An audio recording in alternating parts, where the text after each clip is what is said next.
هي ليه اصلا. لا يا حماتي وقال كده انا ابني بينام هنا. انت وابنك؟ يعني هي ما بتنامش هنا؟ لا انت شايفه بطانيتنا وهي حماتي، يعني انا وابني بنناموا هنا وهي بتنام جوه في اوضه النوم. ردي يا بسمله، مين اللي بينام هنا؟ ما تكتبيش يا مرات ابويا، اللي بيكذب بيروح النار. بنت انت ما تعمليش مشاكل ما بيني وما بينك. انا رجعت. كدابه يا حماتي. انت جايه حماتي كدابه. هتصدقي حاجه صغننه حماتك كانت بتجيبيني انا؟ يعني هي ما بتنامش في الصاله؟ لا امال مين اللي بينام في الصاله؟ انا وابني يا حماتي بنام هنا وابني بينام هنا وهي بتنام جوه في اوضه النوم يا حماتي. انا قلت لك قبل كده اتقي الله فيه. كل ده ما بطيقش الله؟ قلت لك قبل كده اتقي الله فيه. دي عيله يتيمه.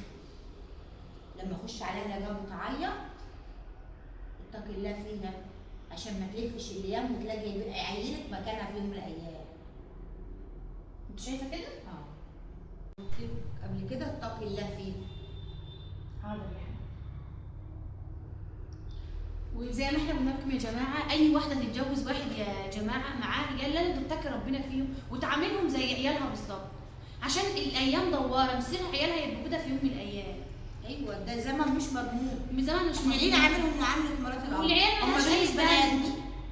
مالهاش ليه ما ذنب بنراعيش العيال. ربنا فيه؟ ليه ما بنعاملهمش زيهم زي ولادنا؟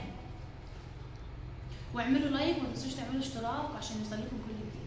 السلام عليكم ورحمه الله وبركاته.